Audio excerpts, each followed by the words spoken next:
예수님을 잃었다는 생각에 제자들이 매우 상심했습니다. 3년 반 동안 예수님과 함께 동고동락했던 제자들, 예수님 십자가의 죽으심을 눈으로 보았고 예수님이 아리마대 요셉의 무덤에 들어가는 모습 다 보았던 제자들, 안식 후 첫날의 아침에 마리아를 비롯해서 베드로와 요한이 그 무덤에 다녀왔지만 그 제자들 안식 후 첫날 저녁에 모였을 때에 제자들은 두려움에 떨고 있었습니다.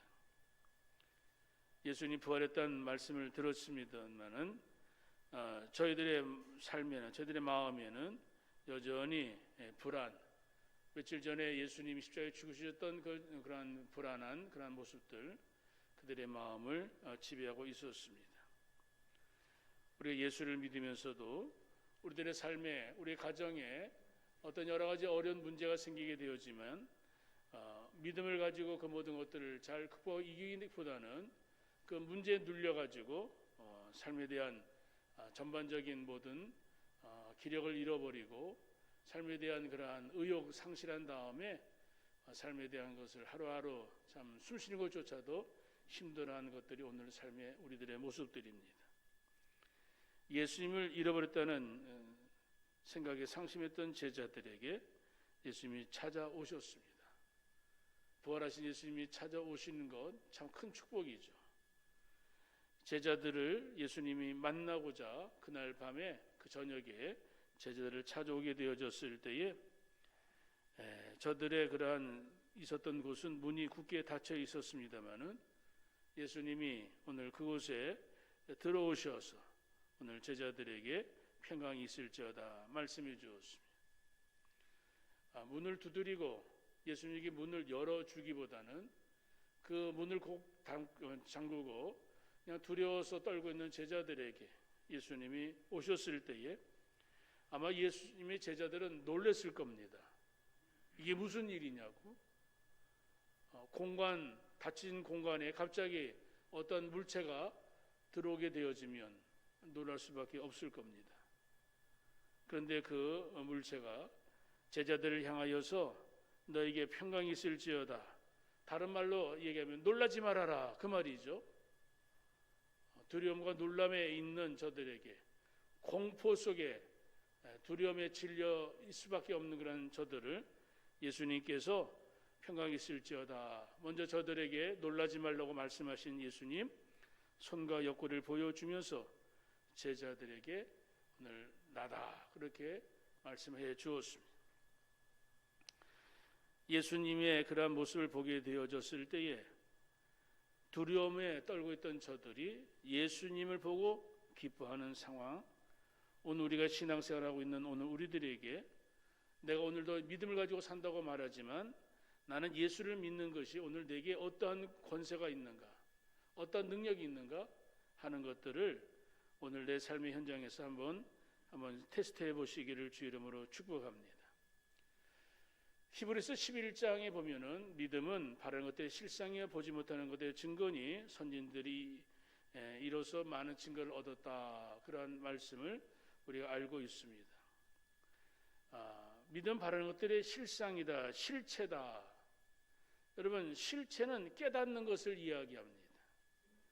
말씀을 듣고 깨닫게 되어지면 은혜를 받는다고 이야기합니다. 그 믿음은 바라는 것들의 실상, 실체다. 내게 생긴 사건을 통해서 하나님의 메시지를 듣는 것이 실체입니다. 내 인생에, 내 가정에 어떤 일이 벌어질 때에 그 벌어진 사건 속에서 하나님이 나에게 뭐라고 말씀하시는가. 여러분, 하나님께서 오늘도 우리들에게, 이 아침에 예배하는 여러분들에게 주님이 김동성 목사를 통해서 설교를 하고 있지만은 주님의 말씀이 여러분들의 귀에 들려져야 되고, 여러분들의 생활 속에 일어나는 그 생활의 사건들 속에서 오늘 요한복음 20장의 이 말씀이 적용이 되어지고 이 말씀이 내 삶의 실체로 나타나기 위해서는 이 말씀의 본질, 이 말씀이 말하고자 하는 것들을 오늘 이 시간에 잘 깨달아야 됩니다. 잘 받아들여야 됩니다. 그렇게 되기를 원한다면 집중해야 됩니다. 그렇게 되기를 원한다면 저와 여러분들 아이 컨택이 되어야 됩니다. 제가 말할 때에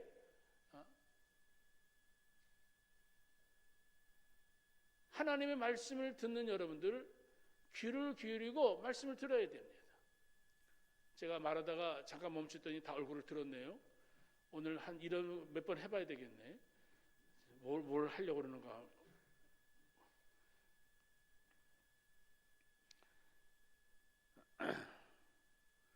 믿음은 바라는 것들이 실체다. 여러분, 오늘 교회에 나왔습니다.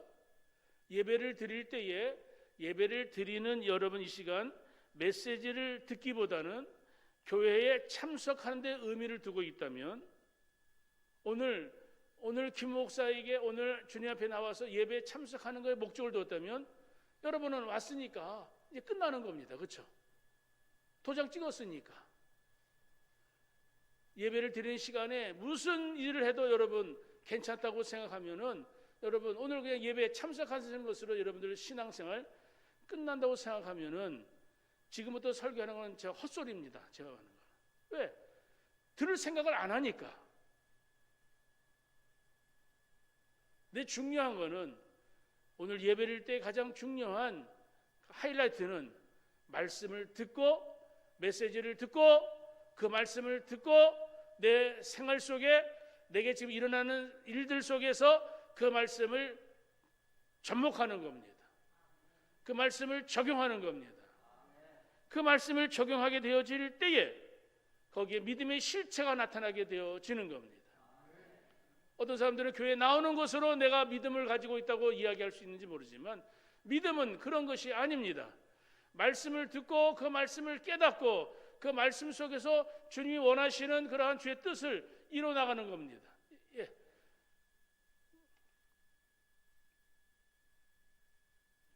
담타는 목사라는 어떠한 목사님의 홈페이지에 있는 글을 소개해 드리겠습니다. 그 교회에 어떤 일이 있었는가. 오늘 그 어떤 권사님 이권삼이라는 분이 이사를 갔습니다. 먼 곳으로 이사를 갔습니다. 그런데 그 교회에 오기 위해서는 귀한 시간 와야 됩니다. 그런데 이 권사님은 연세가 드셨습니다. 20년 동안 이사를 간 다음에 20년 동안 본교회를 출석하시느라고 이제 연세가 드셨습니다는 20년 동안 그 교회에 오시는데 그 교회는 이렇게 차량도 운행을 안 합니다.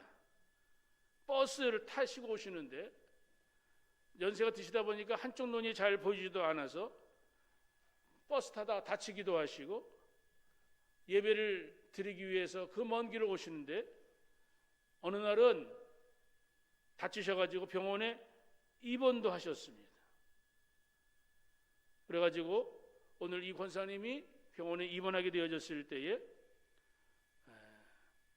권사님 입원하신다는 이야기를 듣고 우리 교회 부목사님이 그 권사님을 뵈러 병원에 가려고 했더니 이미 퇴원하셨어요.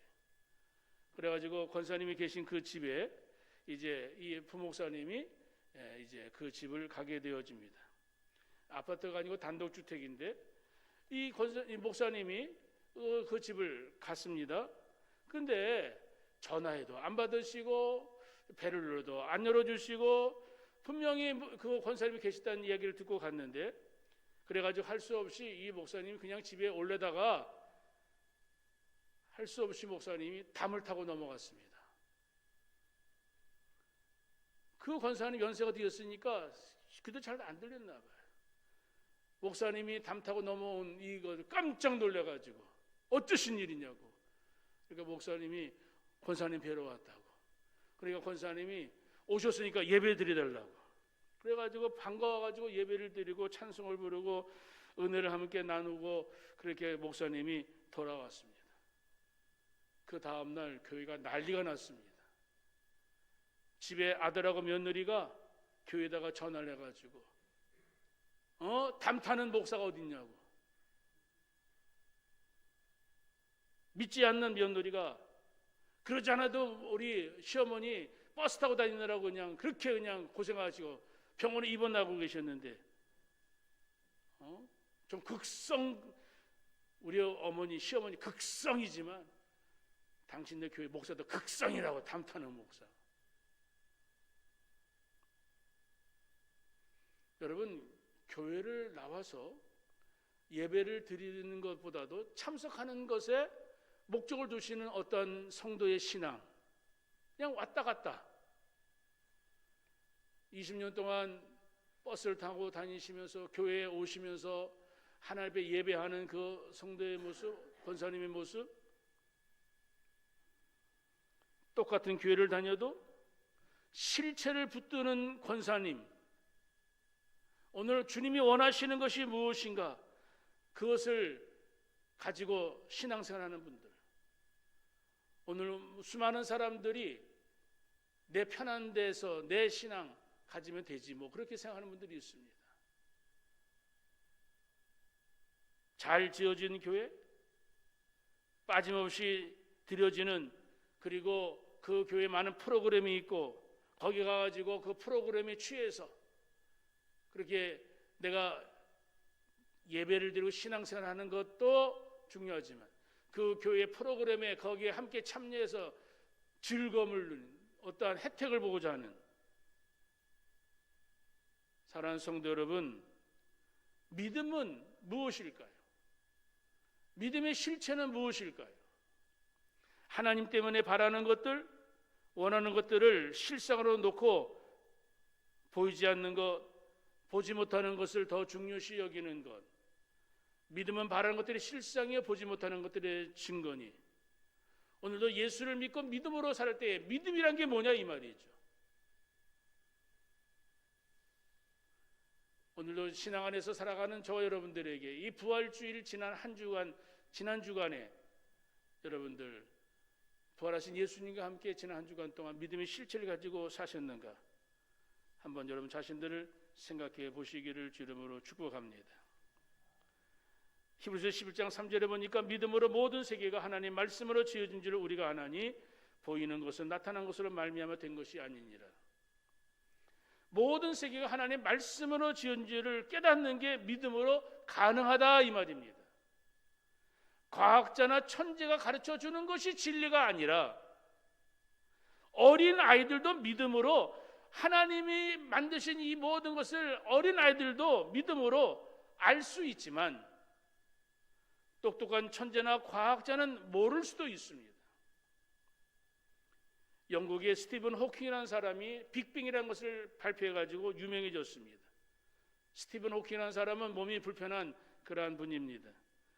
청년의 때에 몸에 여러분들 알츠하이머 이런 것들 와가지고 그랬는지 이분이 몸이 불편한 가운데에 사실 휠체어 타고 다니면서 여러분들 아마 가끔 봤을 거예요. 휠체어에서 이런 뭐 입에다가 뭐 볼펜 물고 뭐 이렇게 하셨던 스티븐 호킹, 이분은 이론 물리학자인데 우주론과 양자 중력의 연구를 크게 기여했다고 그래가지고 이분 케임브리지 대학의 석좌 교수로 오랫동안 있었습니다. 좀 오래전에 돌아가셨는데 이분이 물질의 생성 원인은 물질이 폭발해가지고 생긴 거다. 그 죽기 전에 그 물질이 폭발해가지고 생긴 거다. 그분이 늘 얘기했는데 죽기 전에 이 원리를 스스로 뒤집었다고 그래요. 물질이 폭발해가지고 물질이 생명이 생긴 것이 아니라는 거죠. 나중에 알고 봤더니 스티븐 호킹이 예수를 믿게 되어졌다고 그러는 거예요. 예수를 믿은 다음에는 물질이 물질을 생성했다는 이론을 부인하게 될 수밖에 없다는 거죠. 어떻게 물질이 물질을 생성하냐 이 말이죠. 물질의 물질이 뭐냐? 그거 설명할 수가 없잖아요, 과학자가. 성경은 아주 단순하게 이야기합니다. 믿음으로 모든 세계가 하나님의 말씀으로 지어진 줄을 우리가 아나니. 공부를 잘하면 좋은 대학에 가고요, 외모가 좋고 스펙이 좋으면 결혼도 잘하고요, 그럼 반대로 공부도 잘 못하고 외모도 좋지 못하면은 결혼 잘 못하는가? 근데 시간이 흐르면은 결코 그렇지 않다는 것을 알 수 있습니다. 학교 다닐 때 공부를 잘했던 그런 사람이 훗날에도 보면 성공했느냐? 처음에는 맞아 보이지만 결국에는 돈도 학벌도 미모도 세상을 살아가면서 보면은 잠깐은 좋을 수 있지만은 유리한 고지를 점령할 수 있지만 나중에 보게 되어지면 그 모든 것들이 오히려 본인에게 해가 되어진 일들이 얼마나 많은지 모릅니다. 우리나라의 똑똑한 S대학에 나와야만, 더 연세대, 고려대 거기만 나와야만 최고로 성공할 수 있느냐? 오늘 저와 여러분들이 생각해 볼 때 우리는 S대 나왔습니다. 무슨 대학이냐면 썬데이 스쿨. 아멘 안 하시네. 거기도 S대 썬데이 스쿨. 주의 말씀을 듣고 주의 말씀을 믿고 주의 말씀에 따라 살게 되어지면 세상 사람들이 이야기하는 지식이나 세상 사람들이 이야기하는 물질이나 권력 그러한 것들보다 더 한 차원 높은 우리 믿음으로 사는 사람들은 세상의 것들에 대하여 영향을 받지만 전체적 영향을 받지 않는다 이 말이에요. 제가 지난주 얘기할 때에 병이 낫는 것도 은혜고 간증할 거리도 있죠. 근데 병이 안 드는 것도 은혜고 간증할 거리가 있는 거예요. 그런데 또 간증할 거는 병이 들음에도 낫지 않아도 간증할 수 있는 사람. 오늘 내 삶의 모든 것들이 내가 원하는 대로 좋은 대학에 가고 내가 원하는 대로 좋은 집에 결혼하고 내가 원하는 대로 그래서 그것을 자랑하는. 제가 지난주에 어떤 유튜브를 보다가 전두환 씨의 그 아들에 대한 이야기가 유튜브에 잠깐 떠오르는 걸 보았어요. 그분이 최근에 신학대학을 갔다고 그래가지고 유튜브에 올라왔더라고요.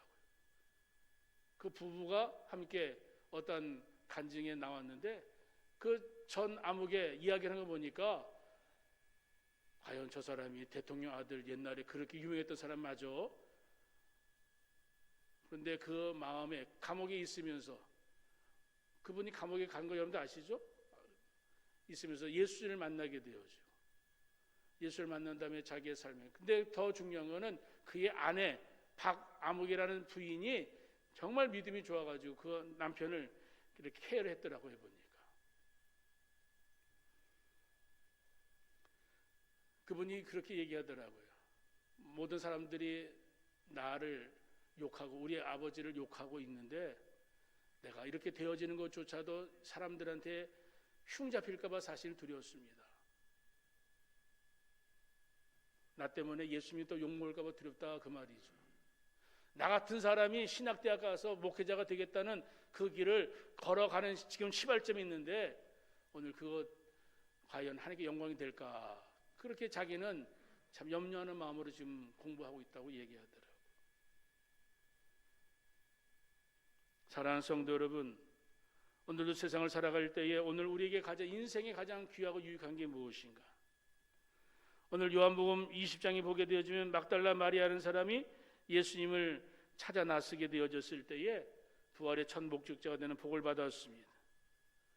예수님께서는 부활하신 다음에 두려움에 떨고 있는 제자들에게 찾아오셨습니다. 20장 19절에 보게 되어지면 예수님이 저들 가운데 오게 되었을 때에 저희들은 유대인들을 두려워하여 모인 곳에 문을 닫았다. 제자들은 유대인들을 두려워하여 문을 닫고 숨어 있었습니다.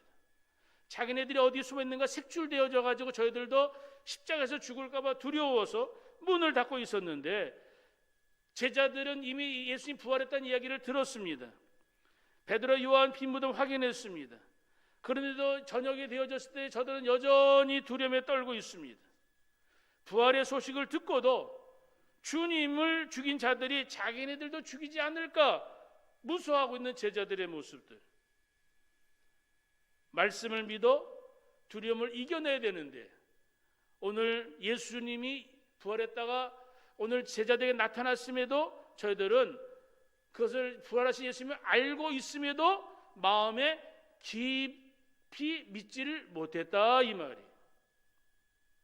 예수님의 부활을 믿지 못하니까 두려움 가운데에 문을 잠그고 피신해 있었습니다. 주의 말씀을 믿었다면 주님의 능력을 믿었다면 여러분 문을 활짝 열고 예수님 기다리고 있어야 되잖아요. 우리들의 모습은 어떨까?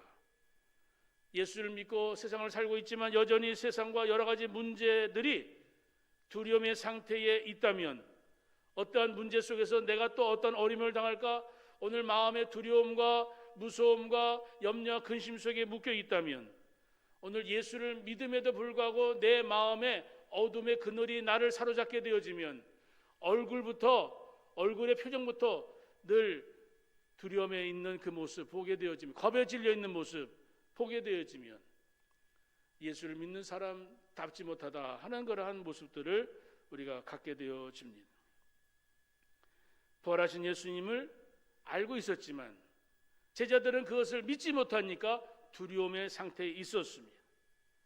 오늘 전능하신 하나님이 세상을 모든 걸 다스리시고 지배하시고 인도하심을 믿는다면, 오늘 우리들은 이 부활의 역사를, 오늘도 우리는 그것을 말씀으로 우리가 그것을 대하게 되어질 때에 우리는 믿음을 가지고 부활하신 예수님을 영접하게 되어지고 주님이 주시는 놀라운 축복을 누리며 살게 되어질 수 있는 줄 믿습니다. 오늘 예수님께서 오늘 제자들에게 오셔서 새 말씀을 해주었습니다. 19절에 보니까 너에게 평강이 있을지어다. 따라서 합시다. 평강이 있을지어다. 두려워하는 자들에게 주시는 가장 최고의 축복은 평안할지어다, 그 말입니다. 샬롬의 은혜입니다. 예수님이 이들에게 두 번씩이나 똑같은 말씀, 평안해라, 평안해라 말씀해 주었습니다. 주님께서 주시는 이 평안은 세상이 주는 평안이 아니라고 이미 주님 말씀해 주었습니다. 요한복음 14장에 보니까 내가 너희들에게 나의 평안을 너에게 주노라. 내가 너희들에게 주는 평안은 세상이 주는 것 같지 않다. 세상이 주는 건 뭐예요? 돈의 평안이죠. 권력의 평안이죠. 어떤 성공의 평안이죠. 그런데 내가 주는 평안은 세상이 주는 것 같지 않다는 거예요. 너희는 마음에 근심도 말고 두려워하지도 말아라. 어떤 사건이 생겨졌을 때에 그 일로 인하여 잠깐 근심할 수는 있겠죠. 그러나 근심하지도 말고 두려워하지도 말라. 왜냐? 내가 너희들과 함께하고 내가 너희들의 문제를 내가 풀어주기를 원한다, 그 말입니다. 오늘 여기 성경의 20절에 보니까 이 말씀을 하시고 주님께서 사랑하는 제자들에게, 여러분, 그들의 그 마음, 두려운 마음을 갖다가 주님 뿅 해가지고 그들에게 어떠한 두려움을 다 내어줬고, 또 그 예수님의 제자들을 몸을 변화시키고, 여러분 그러한 모습 아니에요. 제자들의 모습은 그냥 그대로 있어요. 그리고 예수님은 그들에게 말씀으로 평안할지어다 허락해 주었어요. 뭔가 주님의 능력을 받아가지고 오늘 두려움을 다 내어줬고 오늘 스트롱맨이 되어져가지고 슈퍼맨이 돼가지고 으쌰 하는 것이 아니에요. 주의 말씀이 내게 들어올 때, 연약한 주의 종들에게 주의 말씀이 들어오게 되어질 때, 그 말씀을 들을 때에, 그 말씀을 믿을 때에 그 말씀이 나를 변화시키는 거예요. 살아있고 운동력 있는 주의 말씀이 내 육신의 이성적인, 내 육신의 삶에 대한 경험, 그 모든을 깨트려서 주의 말씀이 내 안에 중심에 바로 안착되어질 때에 그 마음에 평안이 임하게 되어지는 겁니다. 내 마음의 혼잡한 마음, 오늘 나를 공격하는 여러 가지 물질의 문제, 사람의 문제, 여러 가지 나를 공격하는 모든 문제들을 말씀으로 깨트려야 돼요. 말씀으로. 그 모든 문제들을 말씀으로 깨트리게 되어질 때에 그 모든 것들이 다 사라지게 되어지는 거예요. 말씀은 여러분 검이에요. 무기예요. 주의 말씀을 살았고 운동에 있는 주의 말씀, 그 말씀을 가지고 우리는 싸우는 거예요. 내 자신의 불신앙과 내 안에 있는 믿음 없음, 나의 모든 걸 잘라내 버려야 되는 거예요. 그 말씀은 메스가 되어지는 거예요. 예수님께서 주시는 말씀으로 제자들 오늘 그 말씀을 들었어요. 근데 아직 상황이 어떤지 지금 어리벙벙하고 있을 때에 예수님께서 손과 옆구리를 보여주신, 내니 두려워하지 말라 예수님 보여주신 다음에 다시 21절에 또 이르시되 너에게 평강이 있을지어다 말씀해 주었어요. 사랑하는 성도 여러분, 우리가 왜 말씀을 이야기하는가? 오늘 세상을 살아갈 때에 우리가 진리가 되신 주의 말씀이 오늘도 나를 변화시킬 수 있는데, 주의 말씀을 믿게 되어지는 순간 내 안에 모든 불신앙이 눈독듯이 사라지게 되어지는 거예요. 아멘.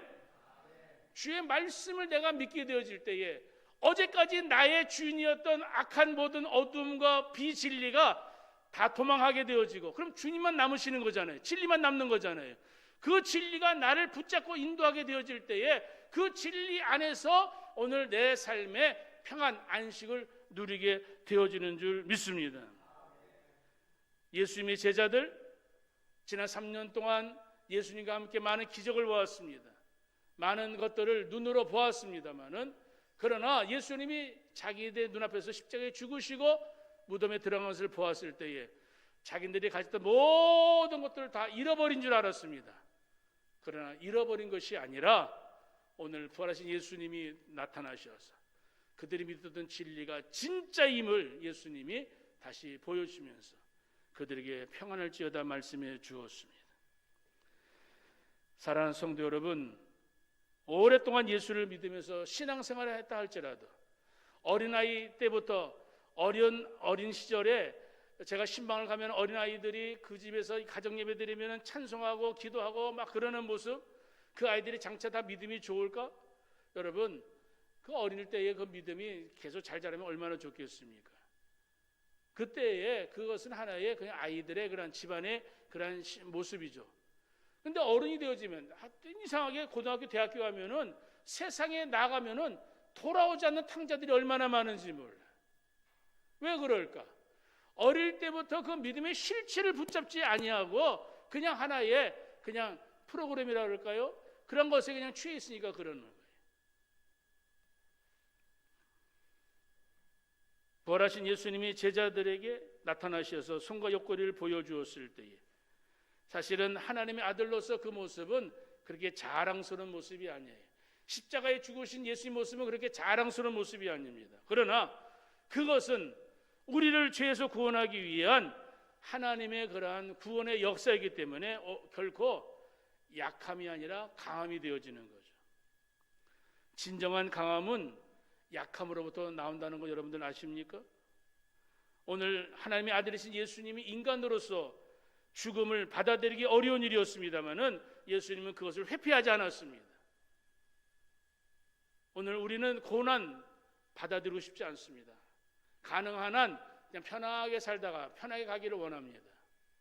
그런데 우리가 기억해야 될 것이 있다면 이 땅에서 주님이 내가 어떻게 살았는가를 주님이 보고 계신다는 사실을 기억해야 됩니다. 부활하신 예수님이 두 번째 하신 말씀은 오늘 여기 보니까 21절에 아버지께서 나를 보내신 것 같이 나도 너희를 보내노라. 보내노라. 첫째는 평강이 있을지어다. 두 번째는 보내노라. 어디로? 세상으로 보낸다는 겁니다. 세상으로 보낸다는 이야기는 다른 말로 이야기한다면 오늘부터 너희들에게 내가 사명을 주노라. 오늘 사명을 가지고 살아가는 사람이 되어져라, 그 말입니다. 부활하신 예수님, 제자들이 지난 3년 동안 예수님과 함께 동고동락하면서 저들이 살았지만 이제 주님이 승천하시게 되어지면 예수님이 없는 가운데서도 저희들은 세상에 나가서 주님의 제자로서의 역할을 감당해야 된다는 겁니다. 하나님 아버지께서 예수님을 이 땅에 보내신 것처럼 예수님도 제자들을 세상에 보내신다고 말씀하십니다. 오늘 평강을 회복한 제자들, 오늘 너희들이 그 복을 받았느냐? 그러면 그 너희들 나누어주어라, 그 말입니다. 평강을 나누어주어라. 세상에 수많은 사람들이 두려움에 떨고 있고 불안에 떨리고 있고 염려 근심 속에 있는 저 세상에 죽어가는 영혼들을 살릴 것을 주님이 제자들에게 말씀해 주고 계십니다. 어떤 사람이 자동차 운전하고 싶어서 운전면허를 따게 되어집니다. 그런데 이 사람이 면허를 딴 다음에 한 번도 운전을 하지를 않습니다. 운전하지 않는 이유는 사고가 나서 어떤 일을 당할까 봐 운전하지 않습니다. 운전 안 하니까 이 사람은 10년 무사고 운전입니다. 20년 무사고 운전 면허증입니다. 그런데 이 사람은 면허 장롱 면허입니다. 면허는 면허지만 아무런 쉼이 없는 면허, 무능력한 면허, 무의미한 면허증을 가지고 자랑할 수가 없죠. 세상에 두려워 숨어있는 제자들에게 주님은 말씀하십니다. 너희들 갇혀 있지 말고 나가라고 이야기합니다. 오늘 코로나라는 문제 때문에 많은 사람들이 갇혀 있습니다. 두려움에 떨고 있습니다. 오늘 사람들 만나는 것도 심히 두려워하고 조심하는 것이 오늘 우리들의 현실입니다. 우리 예수를 믿는 오늘 믿음의 사람들이 세상을 향하여서 무엇을 이야기해야 될까? 오늘 교회와 세상, 오늘 교회와 이 정치적인 문제, 코로나로 인하여서 여러 가지, 제가 갔던 어느 목사님은, 큰 교회 부산의 어떤 목사님은 교회 폐쇄 명령 내렸을 때에 목사님이 교회 경찰서에 가서 조서를 받고 그러는 모습, 참으로 오늘 우리 이 대한민국의 오늘 현실입니다. 아니, 목사님 좀 잘 지키시죠? 여러분, 잘 지키려고 하지만은 어떤 중심적인 근본적인 문제에 대해서, 문제가 있는 것에 대해서는 이야기할 수 있잖아요. 20% 어디서 정한 법입니까? 그거 지키지 않으면 교회 폐쇄하겠다, 어디서 정한 법입니까? 나라에서 정한 거잖아요. 오늘 교회가 세상과의 관계 속에서 구속 속박되어야 되는가? 공문을 보면은, 교회 오는 공문을 보면은 신앙 고백도 하지 마라, 함께 찬송도 부르지 마라, 큰 소리로 기도하지 말라, 이런 거에 대해서 어쩌고 저쩌고.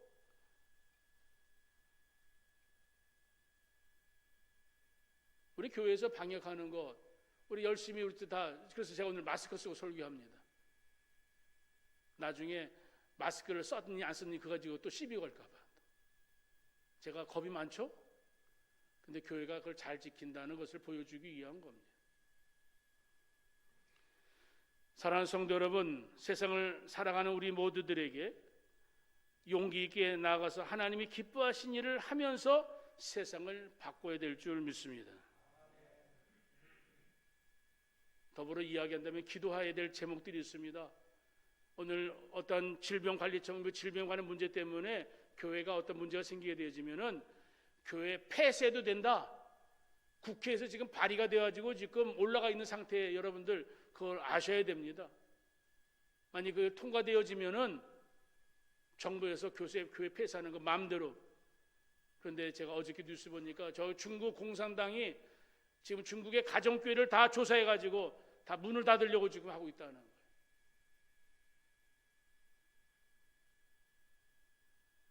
우리가 이 대한민국에서 예수를 믿고 믿음으로 살아갈 때에 우리는 대한민국의 문제만 아니라 전 세계를 향한 하나님의 뜻을 우리 교회, 한국교회가 품고 있는 것, 선교사들을 세상에 얼마나 많이 보냈습니까?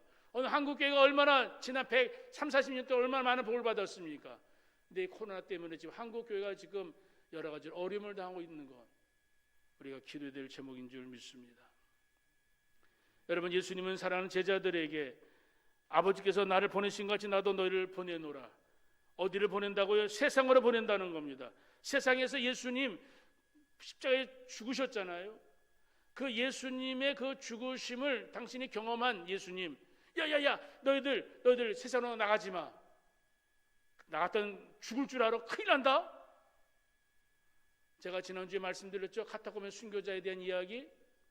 예수 믿는 것 때문에 로마 시대의 십자가에서 많은 사람들이 죽음을 당하게 되었을 때에 십자가에 못 박혀 돌아가는 수많은 그런 사람들 밑에 어두운 시간이 되어지면 시커먼 물체가 나타나가지고 그 십자가 밑에서 엉엉 울게 되어지는 사람들, 그 사람들은 그 부모, 자녀들이죠. 부모가 십자가에 죽었을 때에 그 아이들이 밑에서 엄마 아빠 부르었을 때 그 엄마 아빠가 그 밑에서 우는 아이들을 보면서 야야야, 여기서 잡히면 안 돼, 큰일 나, 빨리 도망가 이야기하지 않고 뭐라고 얘기했다고요? 카타콤의 순교자는 책이 보면은, 얘들아, 너희들은 예수를 잘 믿어야 된다. 우리가 잠깐 우리가 죽어서 헤어질 수 있지만 다시 우리는 부활로 다시 만나게 되어질 거야.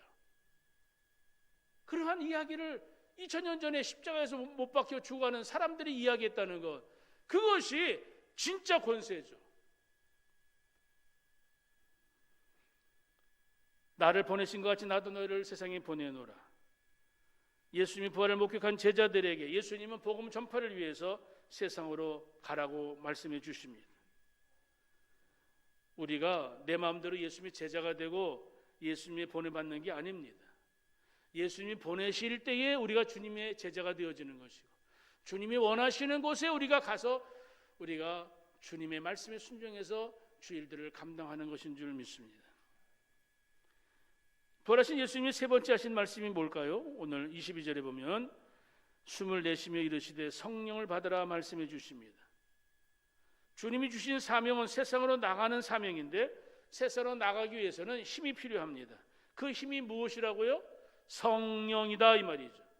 성령의 능력이 아니고는 세상으로 나아갈 수가 없습니다.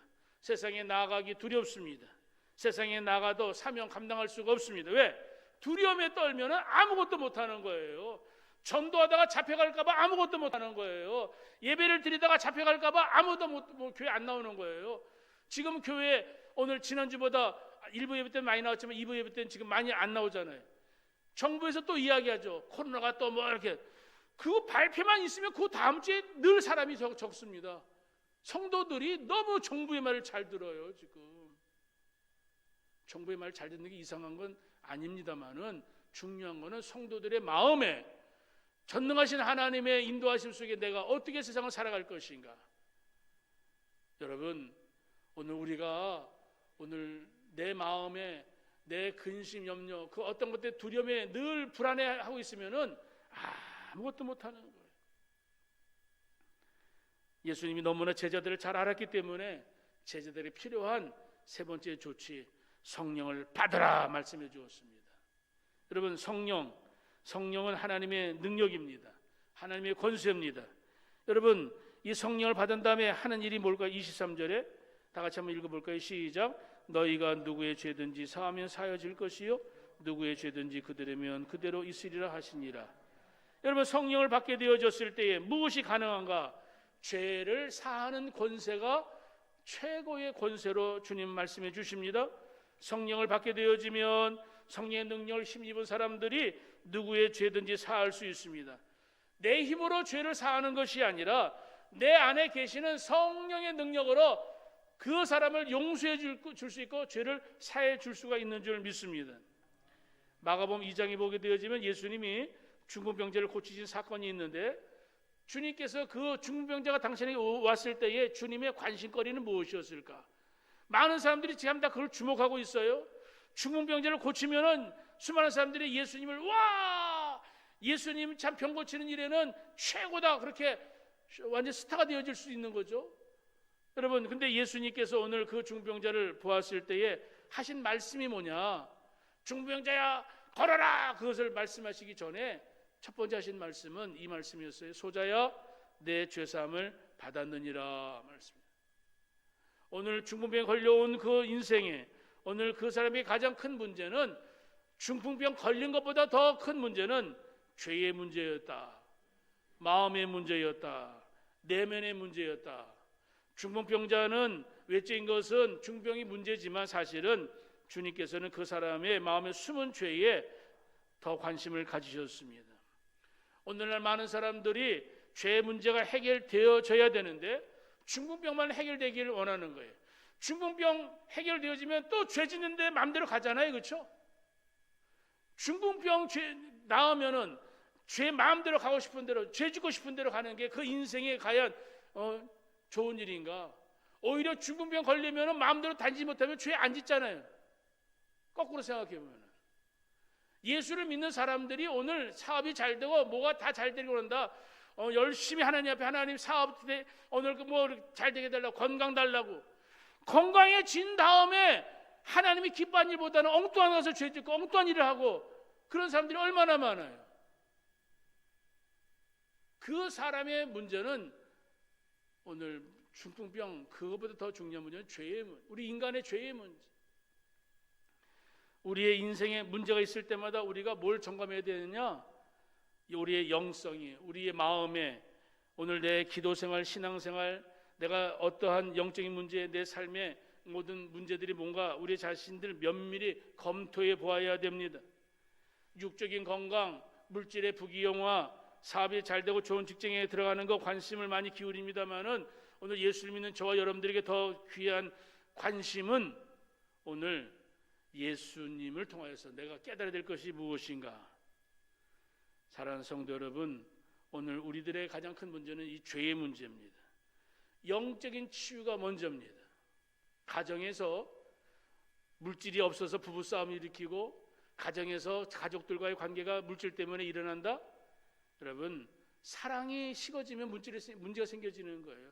신뢰가 깨어지면은 문제가 생겨지는 거예요. 아무리 돈이 많아도 좋은 집에 살아도 여러분, 부부가 서로 의가 상하게 되면 각방 쓰는 뿐만 아니라 밥도 따로 먹고 뭐 삶도 따로 살. 여러분, 한 지붕 밑에 두 가족 문제가 생기는 거잖아요.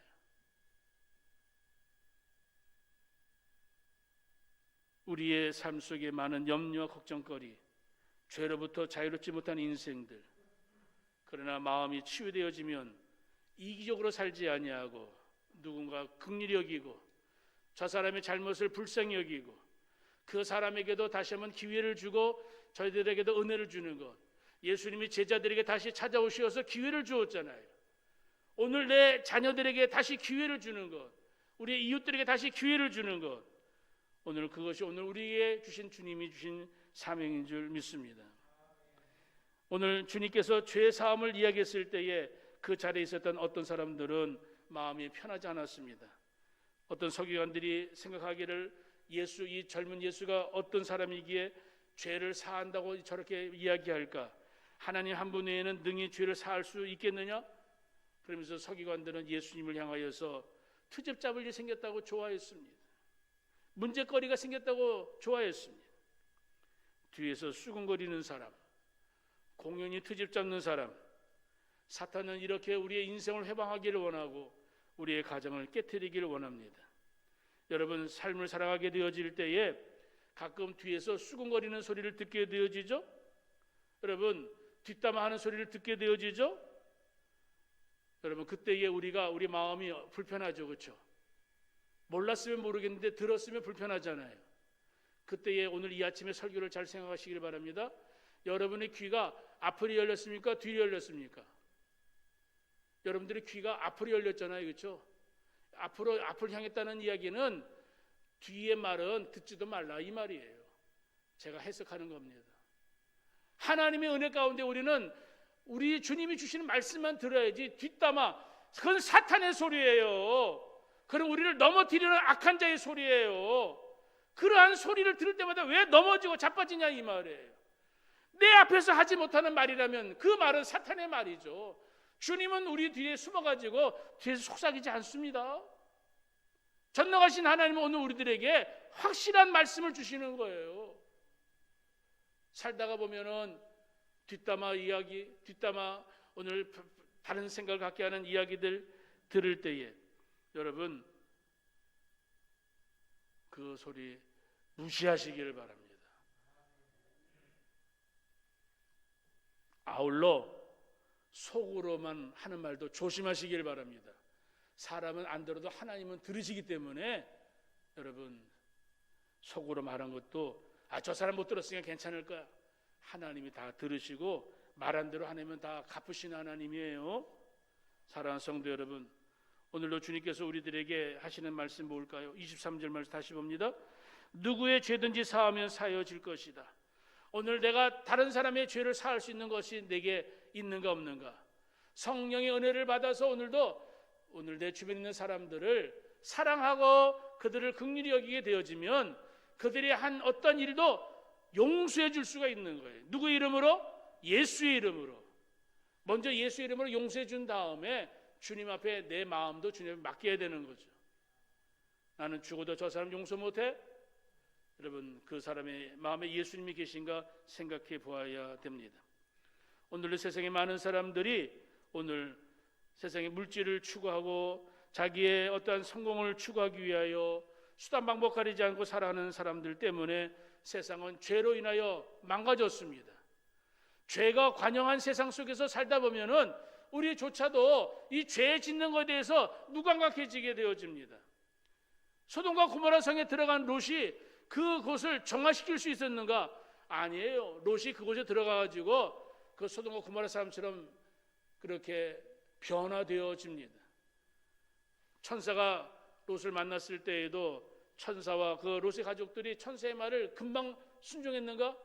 순종하지 않았습니다. 왜냐하면 오랫동안 거기 살다 보니까 거기에 사람의 모습처럼 변해가는 것이 롯의 모습이었어요.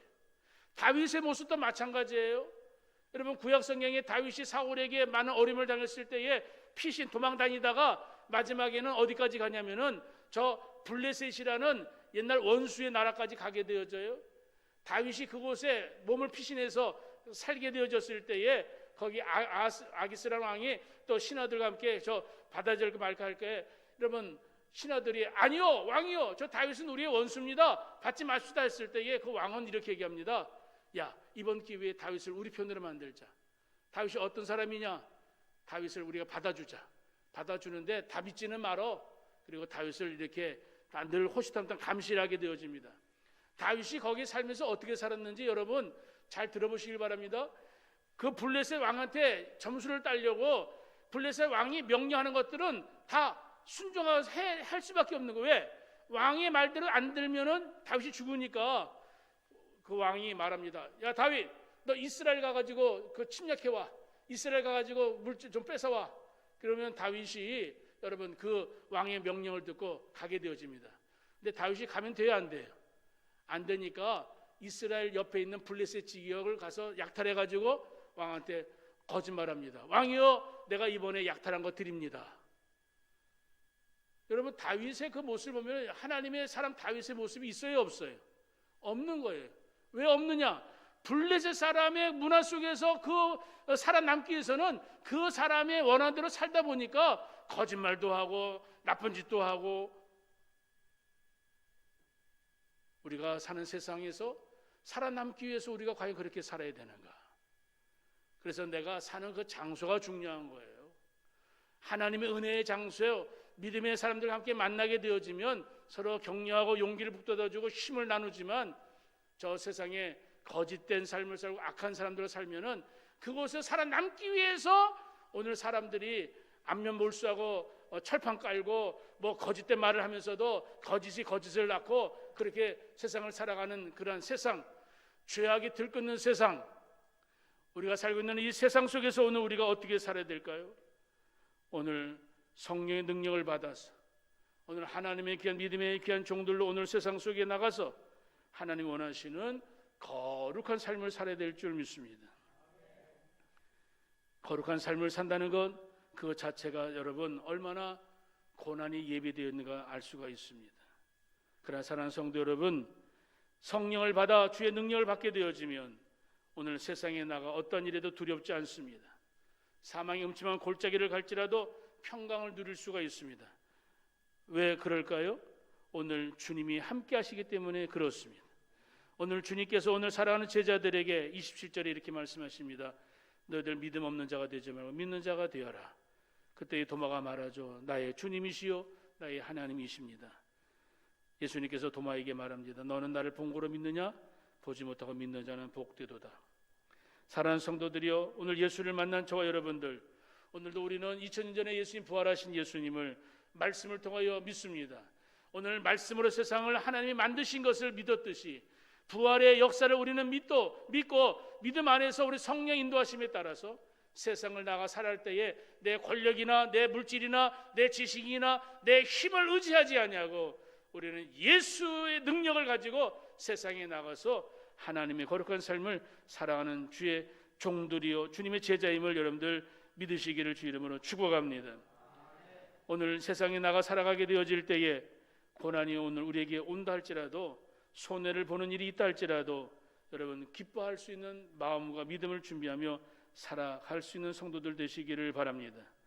성령의 능력을 받았다고 하여 우리의 상황이나 세상이 하루아침에 바뀌는 건 아닙니다. 그렇지만 근심된 일, 고난이 여전히 내 생활 속에 내 삶에 있지만 그 문제를 대하는 태도가 달라지게 되어집니다. 문제를 대하는 태도가 달라지는 것이 성령 충만함이고 하나님의 은혜 가운데 살아가는 모습입니다. 성령 충만하면 일이 풀리지 않아도 감사할 수 있습니다.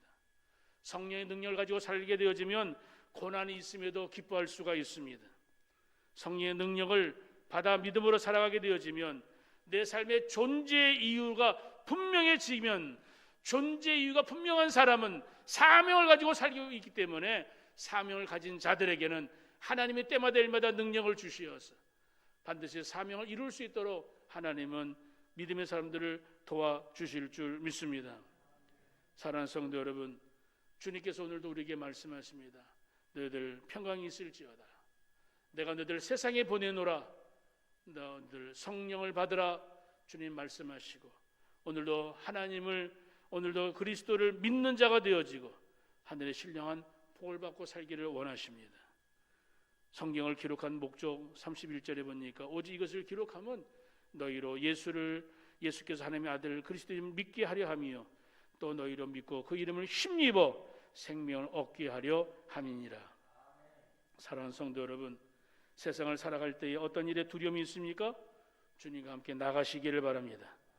세상을 거스르면 세상에서 밀려나갈 것 같지만 하나님이 우리와 함께 하시면, 우리는 하나님 편이 되어지면 우리는 승리의 삶을 살게 되어질 줄 믿습니다. 세상에서 밀려지는 것이 아니라 하나님의 능력 안에 붙잡히게 되어지면 그 세상을 뒤바꿀 수가 있습니다. 저와 여러분들 하나님의 능력 안에서 예수의 이름을 힘입어서 생명을 얻고 우리 하나님의 영광을 나타낼 수 있는 거룩한 삶을 살아갈 수 있는 성도들이 다 되시기를 주 이름으로 축복합니다. 기도하겠습니다.